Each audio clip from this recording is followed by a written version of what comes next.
Yeah, that's right. So this guy, yeah. So there you go.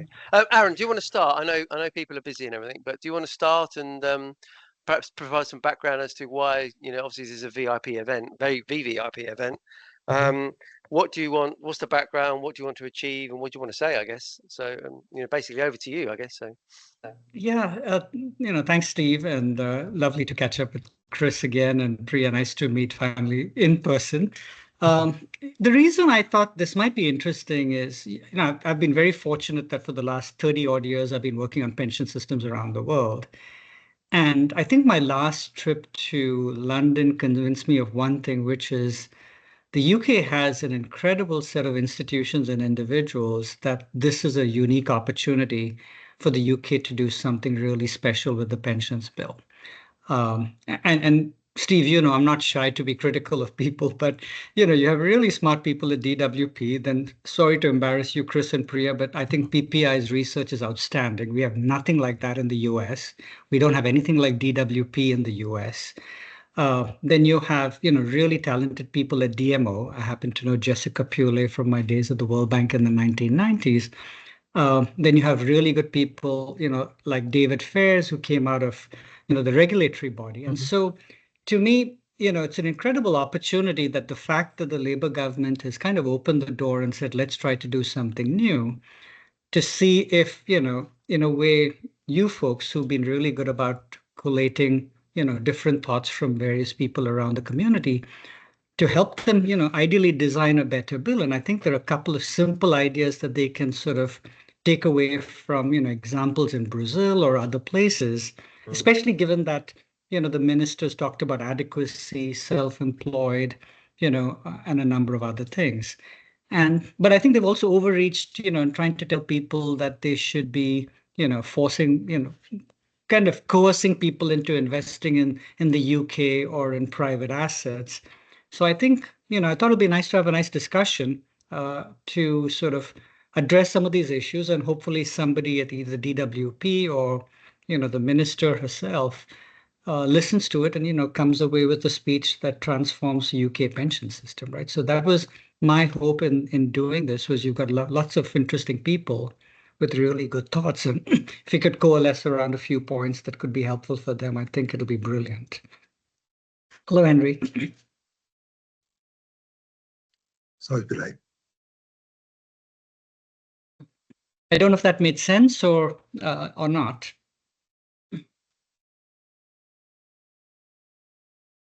yeah, and I think we sent to Chris and Priya a small paper that you did, a small sort of Rachel Reeves present.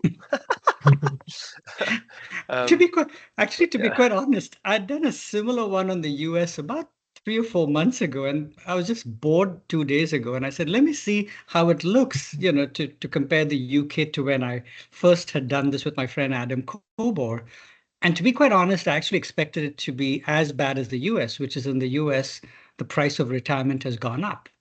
And so I was ready to write a critical piece saying, the Bank of England and HMT need to kind of figure this out. And the results were shocking, that actually it's turned out to be a good thing. And if the minister takes advantage of it, plus you've got a huge funding problem because DMO is not going to have defined benefit funds buying their bonds. So there are a lot of articles in the Financial Times and The Economist about how DMO has a funding problem. So you could solve multiple issues in the UK just, by being a little bit innovative and, moving the needle a little bit to the right of where it is currently. And so that's where it was funny. I didn't intentionally write it meaning to be an ode to Rachel Reeves. It just turned out that the numbers kind of said, listen, they've got an incredible opportunity to gift, UK citizens, especially the young people, for whom saving and, having a good retirement is going to be a challenge. So that's where that piece came about. It wasn't intentionally started that way. My former boss is Harriet Baldwin, who is a Tory. So I'm not so sure she was very excited with that piece. But, that's what the numbers say. So I think Henry had a comment. No, that was an old-fashioned put your hand up, rather than a digital Teams put your hand up. But I think Henry was stretching. That my view is very simple on this, which is that workplace pensions are doing a nice job. We've got SNPI, everything like that for the dashboard. I'm really, really pleased with what the dashboard's providing, by the way, yeah, because it's the only place where you actually be able to see your pot as a pension. Yeah. Thank you to Chris Curry, thank you to Richard Smith, thank you to everyone for doing that. That's brilliant. Yeah. But there is a bigger world out there, which is the people who don't use workplace pensions. And those are the people who need to be dealt with. Yeah. Well, not dealt with, that's the wrong phrase, but give them an opportunity to have some kind of income stream in retirement. And I support the idea of the SELFIE, whether it be a national insurance product or somewhere else. Yeah, I think it's perfect and the sort of thing that if I was a self-employed person, which I've been most of my life, yeah, one way or another, I would consider a good thing to buy if I knew nothing about pensions. And we are not seeing people buying workplace pensions when they've got the opportunity at the moment. Any self-employed person can invest into Nest, and none of them do. Yeah, figures are terrible. The reality is we need something which is more accessible, something which they can buy online. Yeah. Or whatever. So that's all I had to say, and I'll shut up. It's not my... No, I was going to sort of just say to Chris, especially that we had a playpen event yesterday, and there's lots of chats and everything else. But one of the things that was going around, obviously, is the dashboard's going to be great in many respects because it's access to information, but it leads to bigger problems, which is when people suddenly realise that their 50 grand pot isn't a lot of money. It's actually 50,000 times an annuity rate of 3% or whatever. When they actually see the pension, then I think that is going to spark a whole host of backlash is probably too strong a word, but interest in pensions. And they're going to go, well, hang on a minute. Sorry, in pension terms, it's worth how much? And this was the thing going around yesterday was, even for people in an auto enrollment workplace pension at 8%, 3 and 5, fine. But obviously self-employed people are going to have access to the dashboard. They may have woken up one morning and bought a Nest contract, or, you may have their own personal pension or a SIP. But once the dashboard comes into place, not only do I think millions of people are going to wake up and go, oh dear, that is not enough. That is by a huge margin not enough, number one.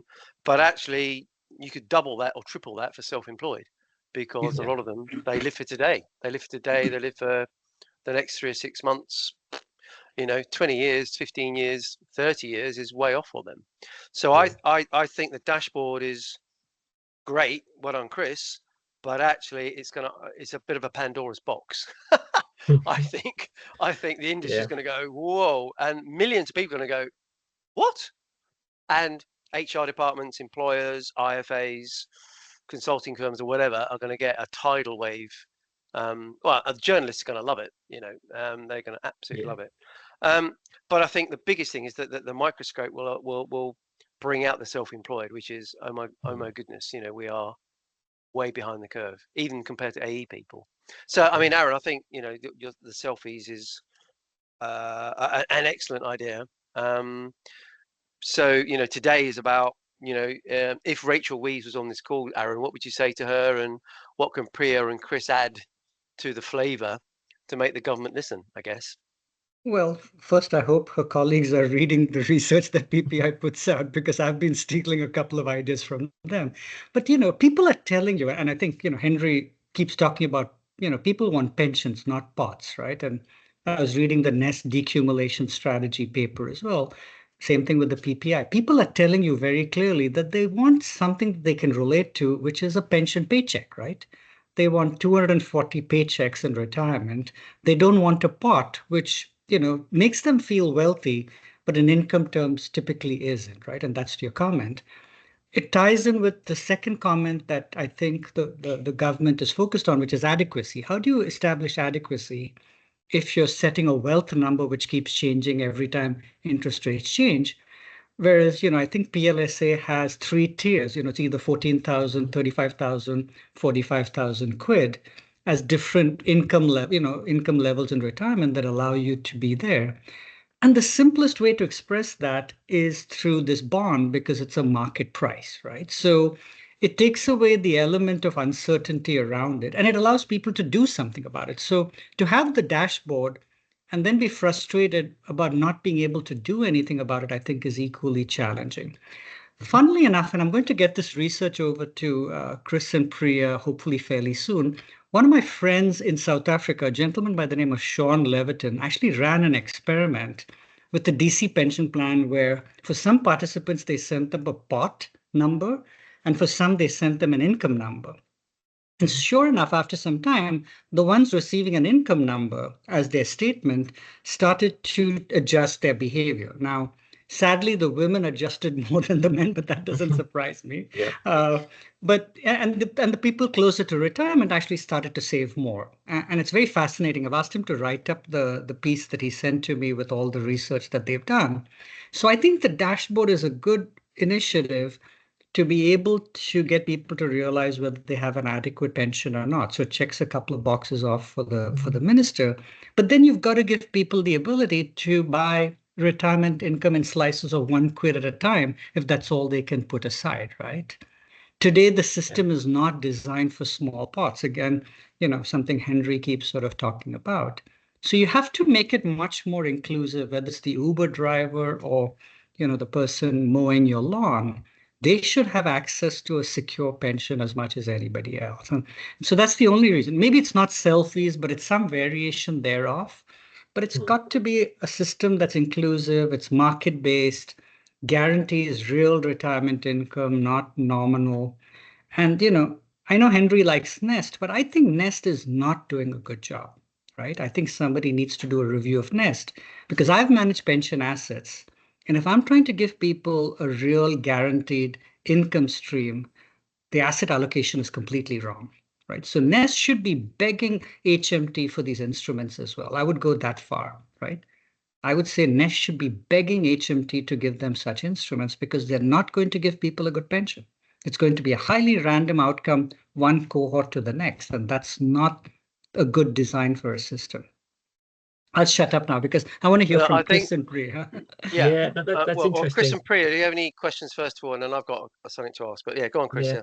Well, a few thoughts, I guess, rather than questions. But just on that last point, I mean, Nest, it's interesting. Nest have been trying to get into decumulation for a long time and haven't been able to. And it's not necessarily for lack of trying, I think. And I also think probably their investment design at the moment for the cohorts they're looking after, they're probably still away from that decumulation phase. So I wouldn't surprise me if they do adjust and they do change and they do start looking for other alternatives as well at some point. So I'm pretty sure that they're probably not a million miles away from where you're thinking, I would guess. Not that I have any inside knowledge or know anything, but just based on their trajectory, what they've been talking about in the past and knowing some of the people who are there, I think they do take it pretty seriously and will probably want to be doing the right thing going forward. We've talked a lot about dashboards, so I should probably mention something about that. The one thing that I have found so much is that dashboards are really good at highlighting the issues we have all across the pension system. So it doesn't solve all of them, but it brings a lot of them into the spotlight. What it does solve, I think, is people seeing an income. And as you say, I'm not surprised by that research. You said your friend it's had, and I'd really look forward to seeing that actually, because you think you're right. If you see it as an income as opposed to seeing it as a lump sum, you can understand it to start off with. You not really know what a lump sum is. When it looks big, that's all you know. So I'm not surprised it leads to greater action. And it's really important that people have an opportunity to do something with that information once they have it. What we're doing at the moment is only the first iteration of dashboards. They will evolve over time. You will be able to do more. You will eventually be able to see more, but just not quite yet. It's a quite a hard job to get to even the basic level we're aiming for at the moment. But I think more importantly, what I've found from dashboards and also from what you've been talking about and going right back to the start and the opportunity we have at the moment, it's really difficult to look at all these things individually. The only way I think we can really get it to work properly is to look at them all together, because things like dashboards interact with where you want to invest, what kind of return you're getting, what kind of product you're looking at, as well as what kind of contribution level you need. And I think for me, it's probably not the pension schemes bill at the moment, which is the big opportunity. It's the if it ever arrives, the phase 2 of the pensions review, which is I heard that the pensions minister talk about this at a dashboard event on Wednesday. He's very keen that not only does it look at adequacy, but it looks at the distribution of income as well, which I think is really important. So we get to bring in some of that fairness issue. And so when you're talking about how do we get people to adequacy, we have to talk about how do we use dashboards, but how do we use contribution levels, and what sort of investment and opportunities are we looking at in order to do that and bring them all together. So I think this is really the first opportunity we've had probably in 20 years to take a more holistic view at the system and to work out what we think it is we want to achieve, and then which bits of the system we need to move up and down in order to do that. Okay, that's really good, Chris. Thank you for that. Priya, have you got any thoughts before I pile in? I'll just chip in. Thoughts more than questions, like similar to Chris. Firstly, I've been doing a piece of work that takes a generational focus and just reflecting that this point of view around supporting those who are self-employed is really key. Actually, when you look at when you split the self-employed group into what the profiles are, proportionately more likely to be Gen X in the UK. There's some statistics to say that, and we know that Gen X are running out of time fast to be saving for retirement and to actually meaningfully affect their outcomes, so retirement outcomes. So I was just linking that to this in that it's very definitely something needs to be done about it, and agreeing. Secondly, the point of dashboards, of course, they're going to be very very powerful, and Chris is doing great work on this. But I recently facilitated a focus group of employees from various different walks of life, and this whole point about being able to see online, they were talking about digital tools and to actually being able to see and project what your income might be in retirement is a really powerful tool. So we had Gen Zers, those who were in their first job post-graduation, who are like, oh wow, and I mean they had concerns about actually what's that going to mean in real terms actually when I get there, who knows. But it's still really helpful to see. And then there were those who were women who had taken career breaks, who wished that they'd carried on making contributions through their maternity leave, but didn't have these tools available to them to see how much is actually going to impact on their income in retirement. Obviously, the question remains on, do they have the support to know how to get there? That hasn't been solved, and it's quite complex to solve. But yes, definitely, being able to see a projected income can be quite powerful, and to hear it from the voices of savers was really powerful. It was really brought it home how important it is. And finally, we have an under pension series, don't we, Chris? Chris, you will know this better than I do, at the PPI, where we look at under pension groups and groups that are minority communities. Obviously, in that we know that certain sub communities within the overall ethnic minority group, there's a lot of heterogeneity, which is really difficult to get at with data. But we know that a lot of them have got cultures of self-employment and entrepreneurship and higher rates of self-employment. But we know that there's overall big gaps, in pension saving and potentially also retirement outcomes after that, poor outcomes at the end of it. So obviously something like this is definitely interesting. I need to understand it better, Oren, in terms of how it could apply in a UK context, but I'm excited by the prospect and can see that I can see it could be relevant. Yeah. Okay. Aaron, can I say a couple of things? So I think what's important is technology, as you said, Priya. I think Gen Z, Gen X, or whatever it is, even bloody Silver Surfers now, including me and Henry and Aaron, we've all got these. We've all got the magic phones. So the technology piece, I think, is very important. And possibly in a minute, because I don't think, Priya, you've seen it. In a minute, I think Aaron might just show you a few slides of how the tech works in Brazil, because when we did this with Guy Opperman in December, I think it blew most people away.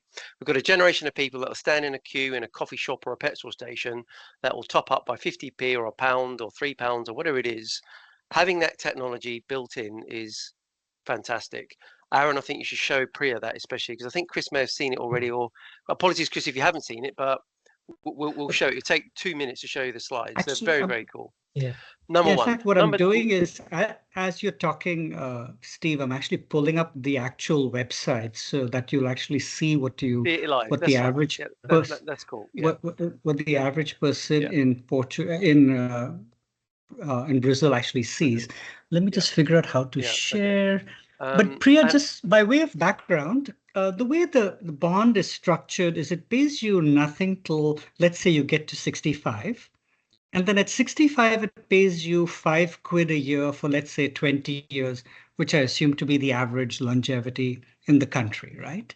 And we'll come to that because you've touched on some interesting issues about minority populations and disadvantaged populations where it appears that their longevity is a lot less than the average in general, right?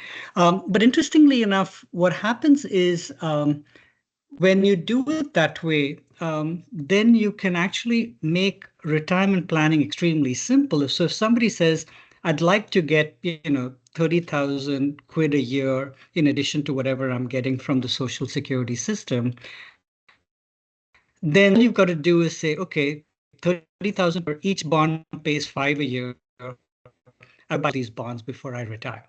So we were trying to dumb down the math of retirement to just a single number, which is how many bonds do I buy, and fold in all the complicated accumulation, decumulation, compounding inflation into the bond structure itself. And because the price is quoted every day, you can actually see, okay, I've got a few pounds to invest. How many of those can I buy? And so it's all available on a cell phone. The transactions are instantaneous because Brazil has this unique system called PIX. But literally, this is what, to Steve's point, this is literally what you have to answer. So you can say, I am 45 years old. Hopefully I can type. So I'm 45 years old. I want to retire at 65.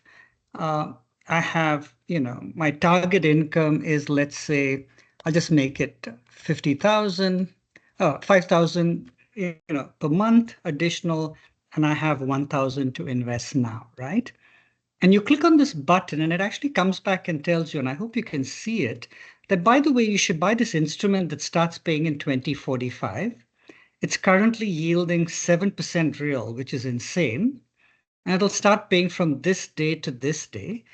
And if you decide that you like it, then you can actually say, I'd like to choose it, and boom, you can make the transaction happen immediately, right? So what the Brazilians have done is, to Steve's point, they've taken a cell phone platform to deliver this, and you can literally click, the button and say, buy it. Or you can say, well, maybe, I want to buy a different starting date or a different ending date or whatever it is, right? So they kind of made it so simple to say, by the way, with 1,000 reais to invest, you could, you're going to get 1.45 of these bonds at today's prices, right? But then it also tells you you're going to need to buy an additional so much per month. To Chris's comment, it's also giving you a little bit more information about what additional sort of actions you need to take if you're hoping to be able to achieve your goal of 5,000 additional reais per month, right? Does that make sense in terms of how this little thing works? It's good. Have you seen that so the before, whole Chris? Chris, have you seen that Well, before? I don't think I've seen it in action. We did talk about it. We had a very nice coffee and we talked about it in some length, which was brilliant, which is why I come back, because it's really interesting. But yeah, so it works in a very straightforward way. There are lots of questions which always come up when you look at it. So kind of how does that as you said, that's an insane rate at the moment. When does that change, and how does that change, and then how does that change the numbers that you need to buy in future and things like that, which kind of are interesting. So what happens if suddenly that rate falls and you come back and you need to buy a lot more of them and things like that? So there's all kind of questions about the practicalities, but as a general concept, and as something that you can do that the individual will feel in control of and has some instant response as well. You can see, actually, I've paid for this now, but this is what I'm definitely going to get from it in the future, I think, and it's going to last me 20 years. All of those kind of things, I think there's some real positive behavioral impacts on that, I think, which are or some real attractions to individuals, I think, as part of that. So I think as a concept, there's a lot that we can explore further, I think, and I think the adequacy review would be a great place to be looking at it. Yeah, Chris, you've raised a couple of good questions. So one is the rate of return, the rate of interest is completely market driven, right? And that was the Yeah. paper I just wrote a few days ago, which was because interest rates have gone up in the UK, and everyone's beating poor Rachel Reeves about it. It's actually a good thing for people planning for retirement, right? And Yeah. everyone's only focusing on the fact that, oh, interest rates have gone up. Yeah, but that's an advantage to people who are saving for retirement. And that's what Brazil is experiencing right now. Now, if the rate goes down, the number of bonds that you have to buy doesn't change. So that was critical. Is in designing this bond, I wanted to make sure that the goal never changed, but the price of the gold could change, right? So the price is going to be dynamic. And in a way, people should look at this and say, my goodness, it's dirt cheap now to save for retirement in the UK. If labor actually brought interest rates down, it's going to get more expensive. So let me front load my savings, right? And that's where you could have talking heads like, me and others saying, by the way, folks, this is a great time to be doing the buying. The more you postpone it, the more expensive it's going to be. The one other advantage is, my glorious president, when he sort of shook markets up with all the talk of tariffs, in the US, people were freaking out because, as I jokingly said, people's 401k suddenly became a 201k, right? Because the value dropped. Yeah. The people in Brazil who had bought this income stream saw no difference at all, right? The guaranteed income was locked in. So again, going to your point on behavioral issues, if you keep telling people that, listen, you're typically only adding to this over time, visually they're seeing something that's growing, as opposed to in America, where every month my statement is all over the map. I have no idea where I am. And it's kind of a little bit like a drunken sailor kind of trying to find his way home. I have no clue how to do that. Brazil has kind of said your goal was 6,000 bonds or whatever. You've already got 5,000. Either you should be taking some equity risk or some other risk or saving more. So you can give people some kind of advice to help them get to the adequate level that they define. Now, Priya's raised an interesting question, which Brazil touched upon briefly, which is women typically have break in service, then, they live longer. And as a result, we've also seen fertility rates come down. One of the things that they're doing, which, and I'll send you a piece on this if I haven't already, is having a child should really be treated as a job and compensated for if you want to create demographic infrastructure, right? It's great to have Terminal 5 at Heathrow, but if you don't have enough kids, it's going to be useless, right? So they're actually planning to pay people with these bonds, to Priya's point, so that if there's a break in service to raise a child, then actually the pension sort of stream is not interrupted. And that, again, if you have budgetary sort of cushion, you can do that. But at least allows governments to address this challenge, which is women typically are disadvantaged in planning for retirement because of these, issues of getting paid less than men, break in service, longevity, etc. Right? So this instrument gives you the chance to play around with those parameters if you want to do that.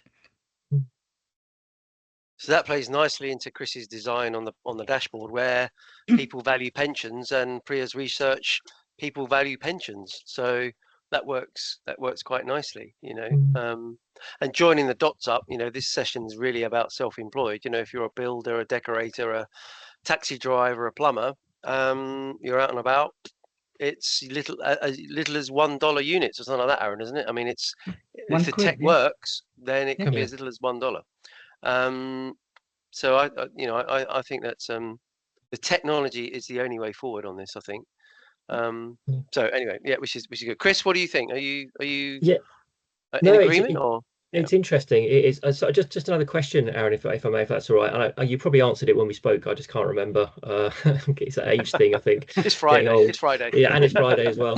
So this is very much a kind of savings product rather than a longevity product, isn't it? Because it's a bond with a fixed term payout. So irrespective of kind of whether you live that long or live longer, it's kind of the payout is always guaranteed for that period of time. So it becomes part of an estate on death. So there's that inheritability as part of it as well. There's that, we don't get the annuity problem, which we have, that I still don't fully understand. People seem to think annuities are a really bad idea, but defined benefit pensions are a really good idea. Whereas if you die early, you get the same impact with both. It's strange. So it's that kind of so I think in pure terms we're talking about a kind of a savings bond element as part of this, but I don't think that matters. I think what we're looking for, especially with the self-employed, is something that will work for them, which has to be something which gives them income in later life. It doesn't necessarily have to be what we call a pension. It could be any other thing. And the other thing I think that's really important is this can be seen as a part of someone's portfolio. You don't necessarily think this is all they're going to have. This could be the bit that provides them with their stability, almost a bit like the kind of DB pension replacement that you know you're going to have for a fixed period of time. And then if you still have capability, then the rest of the traditional pensions market continues to exist on top of this to provide you with that extra flexibility or extra money. So yeah.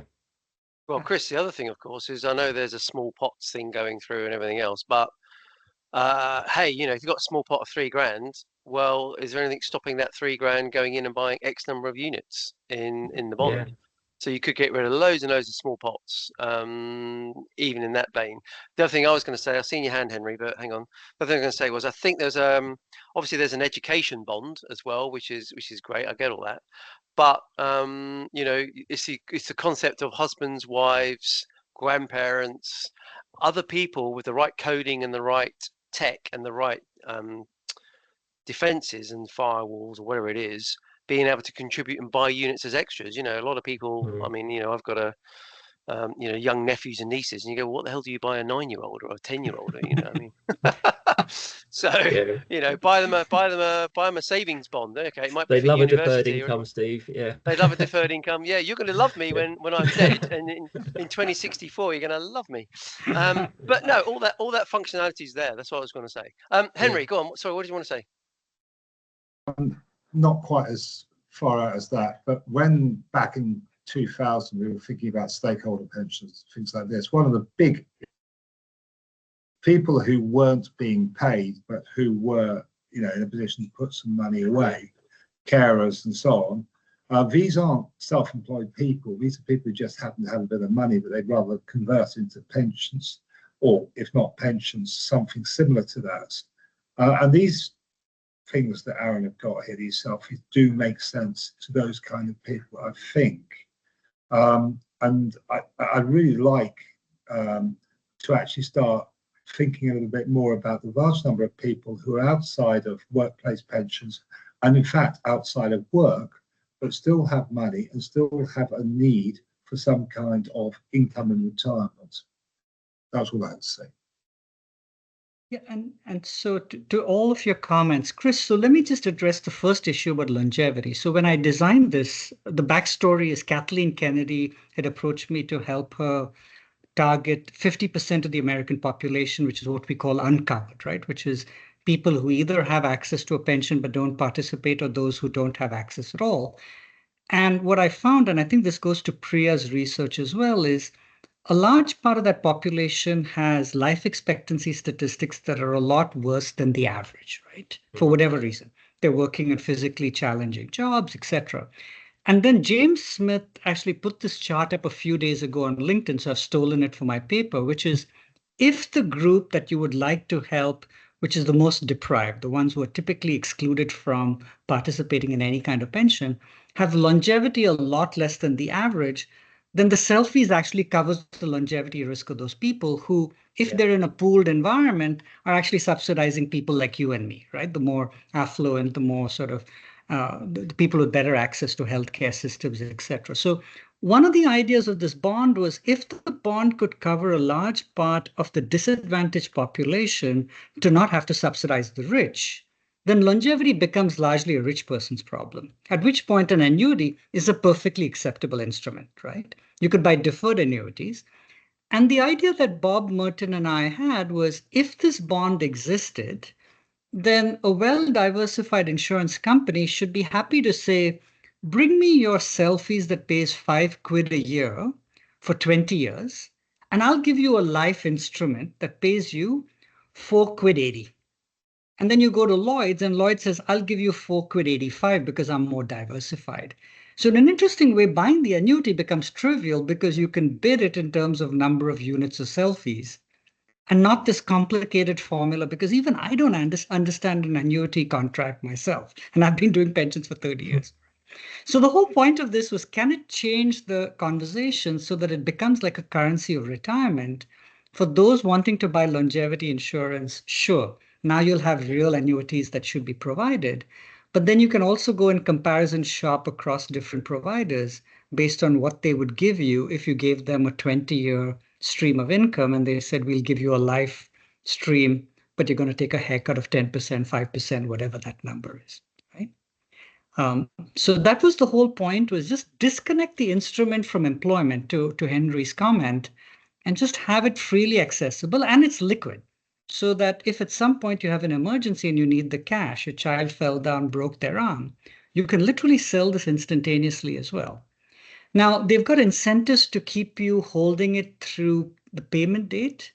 There are costs at the back end, but there's no compulsion to hold it till maturity, because for a lot of people, when they auto-enroll, they want to drop out because they feel that their money is stuck and they don't have access to it. That's been the tendency in these auto-enrollment programs, because people feel like, my goodness, I don't want to join because it's illiquid or the instrument is giving me a random outcome. Here, at least it's going to tell them, by the way, this is what you're going to get. And at some point, my hope is that the asset management industry creates more intelligent products than what we have in America, which is this horrible instrument called a target date fund, which literally guarantees you nothing, right? It makes your retirement outcome a function of your date of conception. It's literally that bad, right?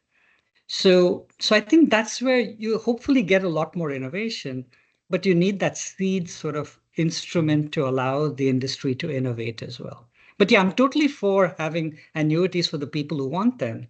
But here the beauty is you have decision flexibility. You can keep buying these bonds. And then when you're 55, suddenly you realize, my goodness, I think I'm going to live really long. Maybe I should buy an annuity. Yeah.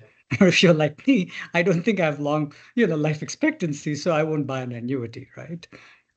So that allows that decision flexibility, which today with the annuity product, you don't have.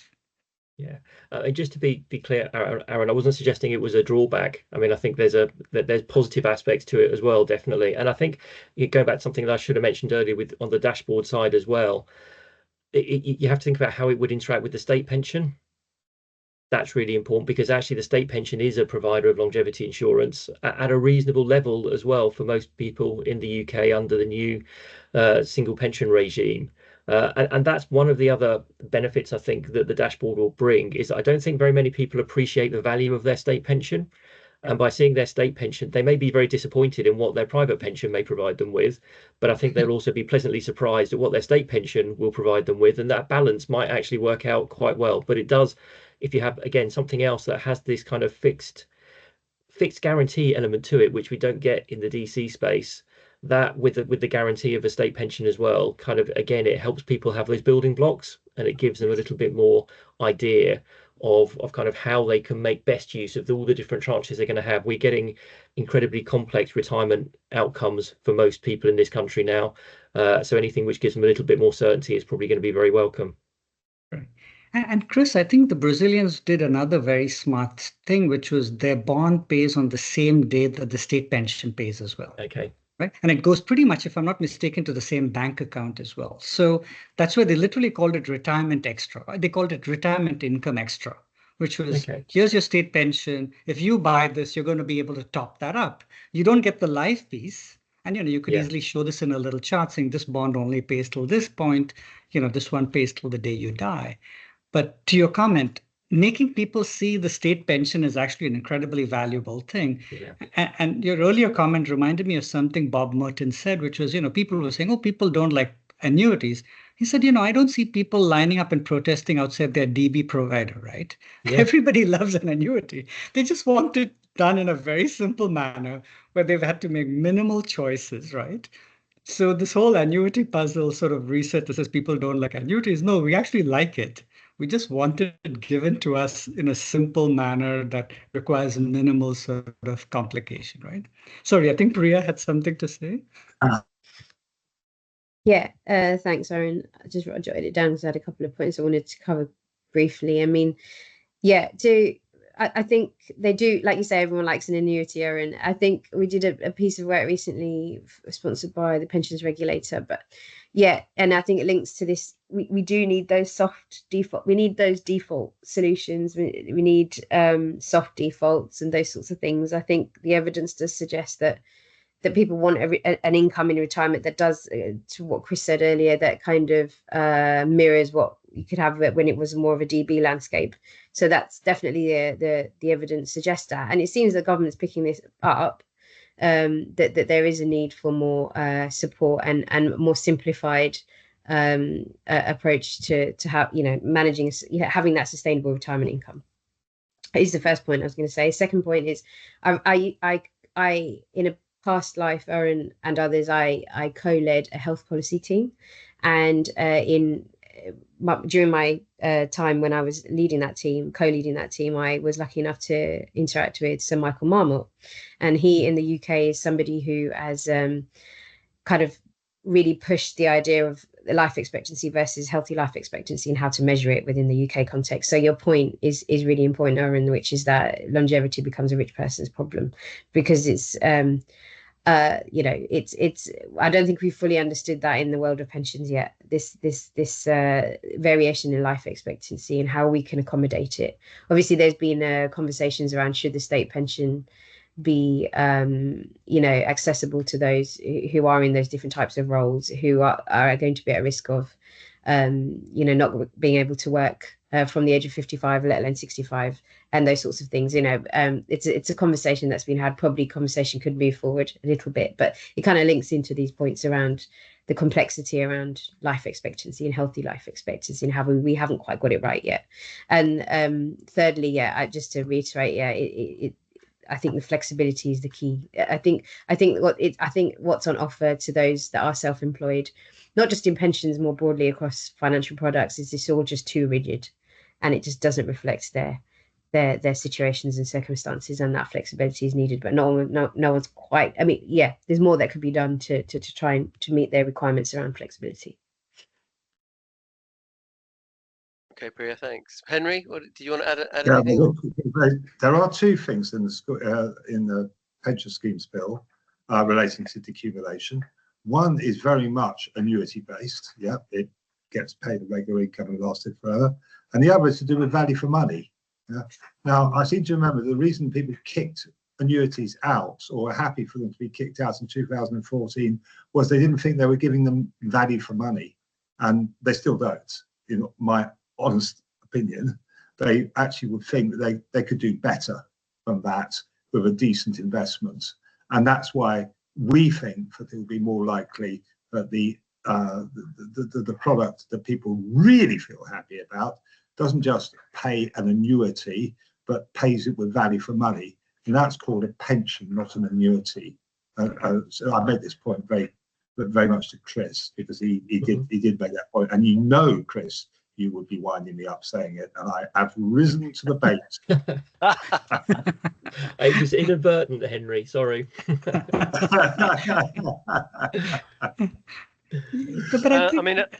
Sorry, Aaron. Yeah, go on.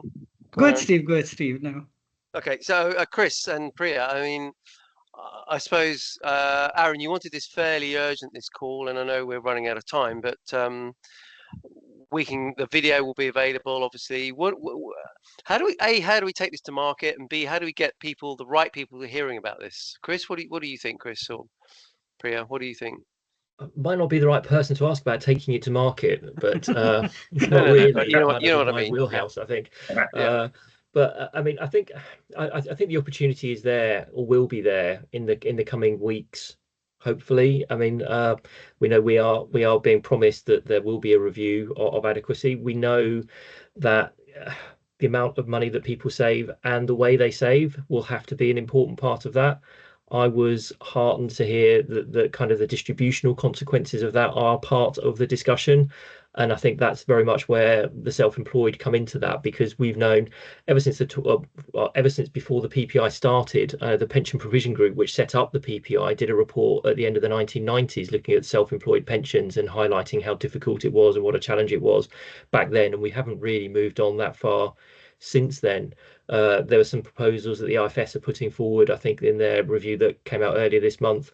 But I think that they will have to be part of the focus of any adequacy review going forward as well. And so I think looking around internationally at what's available, what works, and looking at selfies in that context as an opportunity, I think has to be the right way to be thinking about it. So I think if we keep talking about it and make sure that as soon as there is any movement in adequacy discussions with the government going forward, that we're able to feed some of these ideas in, partly I think as concept, but partly saying, well, actually, look, this is how it works in practice, and these are the advantages from doing it.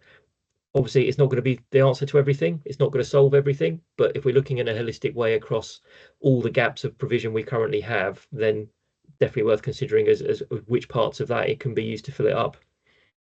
It solves something. Yeah. Yeah, there you go. There you go. I think Chris has hit the nail on the head, right? Which is, it's only an instrument. At the end of the day, the hope is that the private sector, and that's my day job, is I run a pension investment company, is then put the pressure on people like us to create better products that tell people, you tell me what your risk profile is, or you tell me what your target income is, and then the burden is on me to deliver that outcome. I sat on the Virginia Retirement Systems Board, and this is the Virginia Retirement Systems for public employees who are teachers, janitors, etc. And we were just blindly defaulting them into these target date funds run by BlackRock. So I called up the BlackRock people and said, what can you tell these people that they could earn, teachers, elementary school teachers like my wife and her colleagues, that they're going to get? And they had no answer, right? So they're just gambling away people's money and earning a fee, which to me is really a failure of regulation in this country. And what this instrument does is it at least says, by the way, we'll calibrate everybody as the regulator by the amount of retirement income you can guarantee. And if you guarantee a minimum threshold, whatever the adequate level is, then you're free of legal sort of liability. In America, you put them in this idiotic product and you're free of liability, right? So if there's one thing you don't want to copy, it's the target date funds, which sadly, I think Nest has a couple of series as well. The other interesting thing, which is just a sidebar, because I know Nest does this, is it's also Sharia compliant. So it also complies with Islamic finance. And I thought it was quite enlightened for Nest to actually have that option available to people who do have these criteria by which they'd like to invest. So this bond actually checks that box too. To Priya's comment, now you have a number of minority communities with certain requirements, certain sort of demographic biases, certain cultural biases. Why not try to cater to as wide an audience as you can with an instrument that's relatively simple? And the beauty of it is Jessica Pule at the debt management office is in the press every second day being sort of told how you're going to finance your debt. Guess what? Create a bond that people will happily turn their money over for. Because in Brazil, it was all voluntary, right? Nothing is mandated. Yeah. And they've not only got nearly 350,000 people to buy this individually, but then another behavioral thing, Priya, which I'll try to get you data on, is once people buy this, there's a tendency for them to continue. So you don't have to force this auto escalation kind of clause, right? Is if you give people, I think, what they want behaviorally, they'll do what you want. I'm not a big fan of auto enrollment, auto escalation, because it typically leads to people having more debt on the side, or doing silly things. Because if it's not well designed, and I've had a real challenge with Bernatzi on this, is they're measuring the wrong thing when they do auto enrollment, auto escalation. They're not looking at outcomes. They're looking at how many people joined or how many people were forced into it. Not did they get a better retirement outcome, or was their balance sheet better? So yeah, so you're right. This is just one piece of the puzzle, but I think it allows the players in the industry to then be more creative and be held more accountable to the outcomes they deliver. Whereas today, there's no accountability at all with the asset management community, right? Okay. Thanks, Aaron. So in summary, where do we go from here? Chris, where do you think we should go from here? Or where does Aaron go from here? Where do we go from here?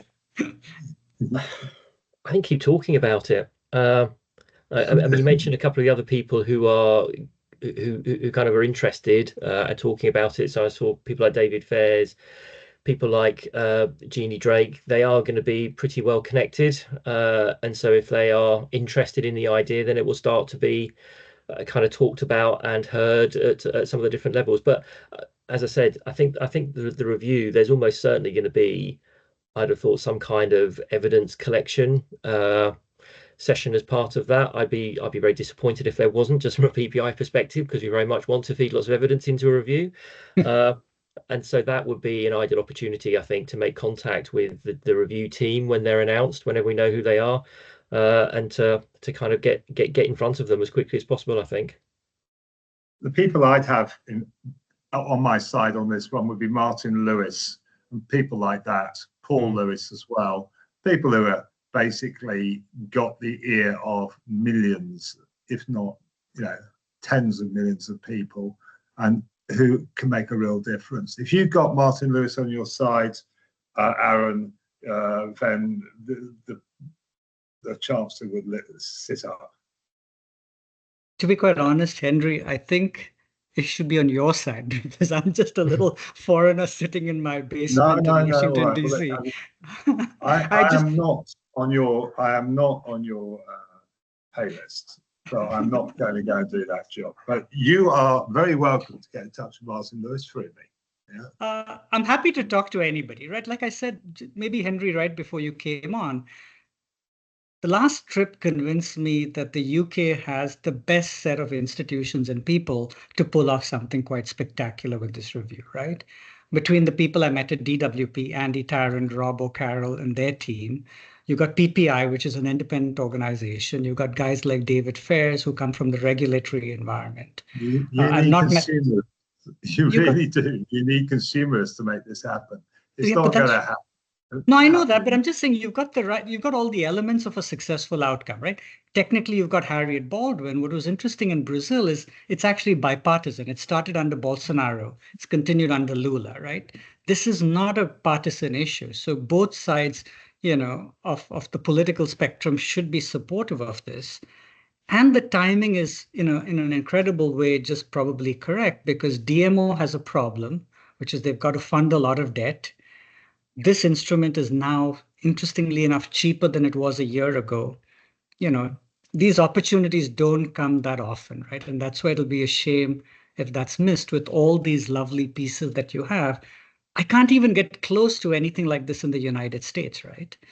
I don't have a DWP. I don't have a PPI, right? I don't have, a DMO that'll listen to me. So that's why I'm happy to move over to the UK right now and do all my work here, right? Okay, fantastic.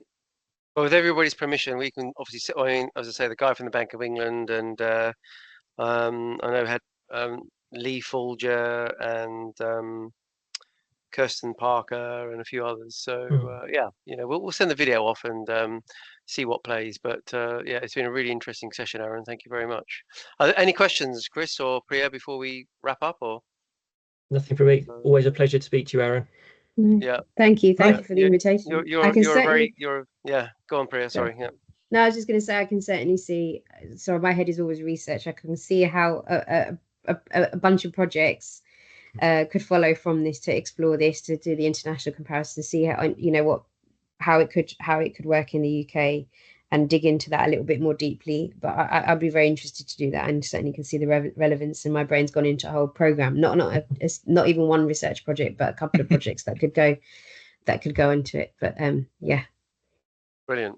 Okay. Well, I appreciate your time, and thanks for attending at short notice. And have a great weekend. And Aaron, thanks for getting up early. It's now 6:30 in Washington, so you're a hard-working chap. You have a cup of tea and a muffin or whatever you have in America nowadays. I don't know what you have, but yeah, you deserve it. You deserve it. So thank you. Thank you. No, thanks for joining. Pleasure. Appreciate it. Thanks, Aaron. Thank you. Thanks a lot, Chris. Thanks, everyone. Have a good weekend. Bye. Bye-bye. Thank you. Bye.